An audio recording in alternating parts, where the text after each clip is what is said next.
Hey there everybody, welcome back to another episode of No Man's Sky. As always, I'm Captain Beefy with the Game Vault.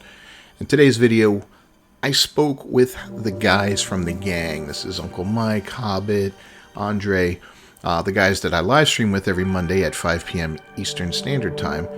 And we wanted to put together some quick tips for beginners. So you're looking at the combined wisdom of 4 guys or so that have played probably in excess of 8,000 hours combined, maybe, roughly. So anyway, these are just some quick tips and tricks for you to check out. We'll cue up the music and then we'll get right to it.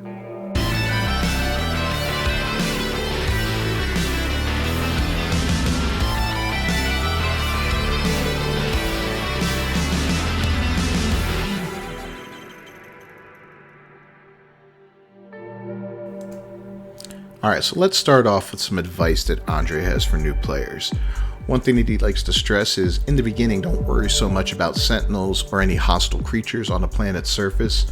You can easily run away from all of them, and that's true. Sentinels can be quite dangerous in early game, and if you do accidentally get them riled up, instead of trying to fight them, just run. Pick a direction and head that direction. Boost your speed as much as you can as far as your sprint goes. Use your rocket pack if you can. And in worst case scenario, if you've got the ability to use a terrain modifier on your multi-tool, you can dig a hole and jump down in there and kind of hide bravely until they leave. I think that still works. Sometimes it's a little iffy with the corrupted Sentinels, but that seems to work with the regular Sentinels. But you do have to get down pretty low.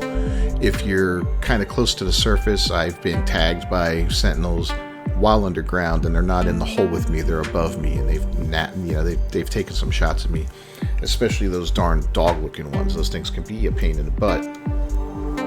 Andre also says not to overthink the puzzles. They're very simple and have easy solutions. And yeah, this isn't a very puzzle-based game, but you do come across a few of them now and then, especially when you go to certain buildings and interact with the machine in there. It'll ask you to solve a puzzle. It'll give you a couple choices for an answer. They're usually numerical, and all it requires is basic pattern recognition. So if you just think about it for a few seconds, you will get the puzzle without a problem.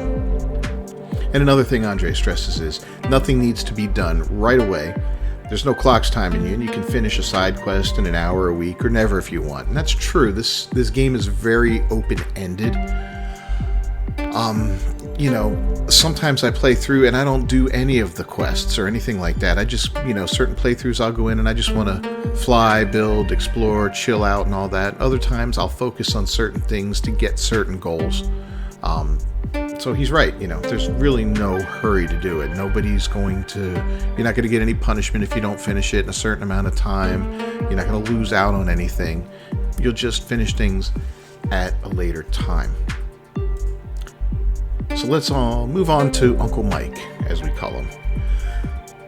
Mike states that when you're able to add exosuit slots to your suit, do tech slots first before you do cargo slots, because you have a ship and you can always use that ship to carry excess stuff around in. And while I don't normally follow his advice on that, that is very good advice for a new player, because yeah, you can get gummed down with tons and tons of crap.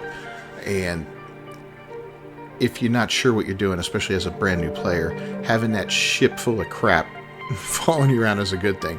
And if you happen to get a second ship for cheap, that's even better. You can have your main ship just for flying around and doing what you want to do, and then you can always call in that second ship when you're on a planet or in the anomaly and put your excess junk into it. So you can have one that's kind of like a junk holder. If you get lucky and find a good hauler, they usually have a little more spots in them. So very sound advice there.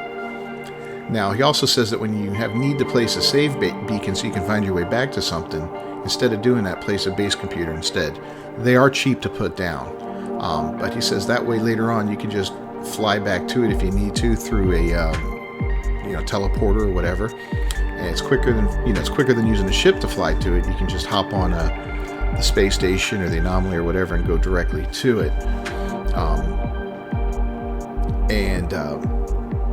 And you can name it, which is great, because if you found a spot that you really like, but you don't really want to build a base there, but you may want to return to it later, like you found a cool planet that has a certain resource on it, like silver, you can just put it down, say silver planet, and move on. You get to it real quick. So with beacons, yeah, the save beacons you can put down, you can color code them and all that. They're great to use that way, but you can't name them, so it makes it a little more challenging, and you won't be able to teleport to them.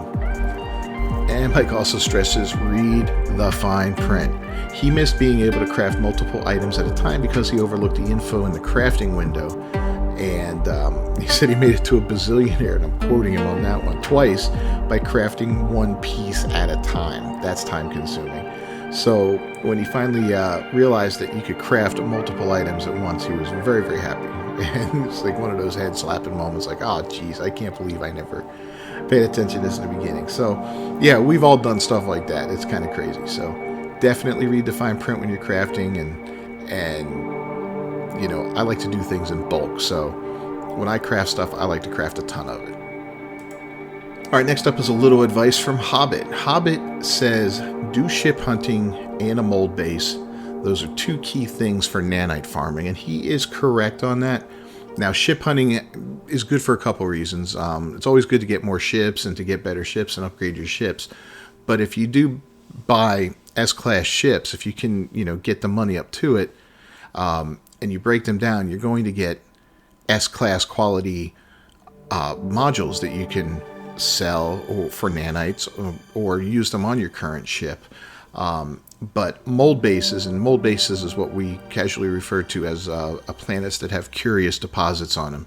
Curious deposits can be mined for runaway mold, and runaway mold can be refined into raw nanites. So it's an excellent way to get nanites. And if you find a pretty good deposit of curious deposits, you know, pretty good location with them, and you can find them with, I found them with upwards of almost 20 or so mold balls, that's a lot. That's amazing.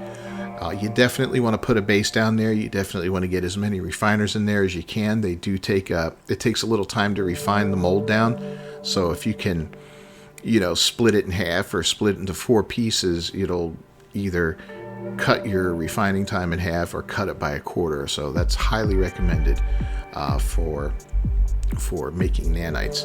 And the nice thing about the curious deposits is they respawn. So what you can do is you can go mine them all and then quickly teleport to your freighter if you have one, or to the base in the system, the space station, and then you can just teleport back to your base. All of the curious deposits will respawn in there. Mine them again. You can do this several times until you've got tons and tons and tons of mold, and then just start mass producing nanites. It's a fantastic thing to do. It's probably one of the best ways and most efficient ways to make nanites in the game. Now, some pieces of advice I'll give are things that I do and I find very useful on any playthrough for the most part. One of the first ones is to get to the point where you can scan for different deposits on a planet's surface, like the gas or the mineral deposits, and find a planet where you can set up a base to mine oxygen. I've talked about this in the past many times. It's a great way to make money early on. Oxygen is very useful in many ways, many recipes, a lot of things you can do with it, and it's one of the few resources that you really can't buy. And the only way to get it out in the wild is by getting those little oxygen plants for the most part. I mean, there are a couple other little ways to do it, but they're not easy. So oxygen is a key resource and is the foundation of everything else that you do in the game. So you've got to get an oxygen base as early as possible. Another thing I would advise for new players is to set up a second playthrough, a second save file. And one of the reasons for this is, especially when you're in an early game and you get to the anomaly and you see all those cool things that you can buy for Quicksilver, right? There's a ton of them in there. Quicksilver is hard to get. You can do basically one mission per day for 400 Quicksilver, and then the weekend mission for 1800. So that severely limits how much Quicksilver you can obtain in a week. If you have 2 saves, even if the second save all you do is run Quicksilver missions on it, you are actually doubling the amount of Quicksilver you acquire in a week's time. Now, Quicksilver does not carry on from one save to another, so if you do a mission on 2 different accounts on the weekend for 1,800, you don't end up with 3,600 Quicksilver on one account.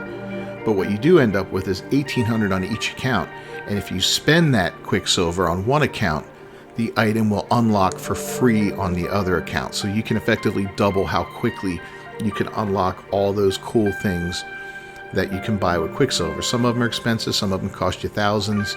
A lot of them are cheap, but in any case, taking a few minutes each day to do a 400 Quicksilver mission on a second account is really nothing in the grand scheme of things. And if you do that for 7 days, you end up with 2,800 Quicksilver, right?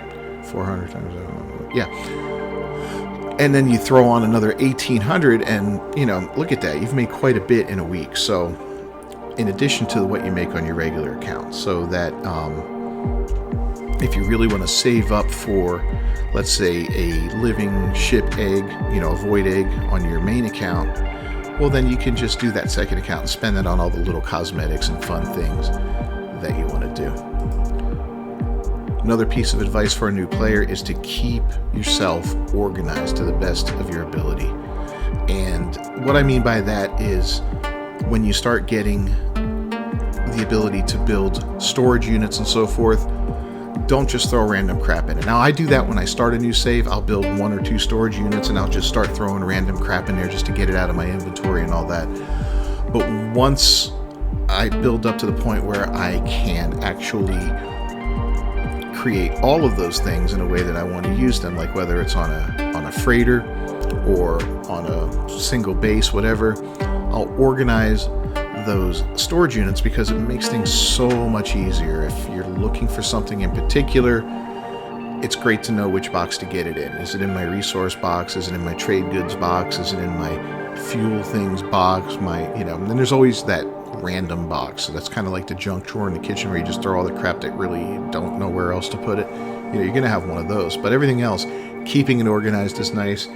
Keeping your resources organized wherever you keep them. If you keep them in a box, on your freighter, on your person, on a ship, if you keep them done in such a way that they kind of make sense, like you've got your ferrite dust, pure ferrite, and then magnetized ferrite right next to each other with maybe the rusted metal to one side, stuff like that makes it make sense for me. That way, if I do need something or if I want to see if I need something, I can quickly open up that proper inventory and say, okay, yeah, I can see it real quick. I'm not scanning through rows and rows of stuff looking for sodium nitrate, wondering if I have it, when I usually keep it at the very top along with carbon and ferrite and oxygen, all the very, very basic building blocks. So that's something that I can't stress enough.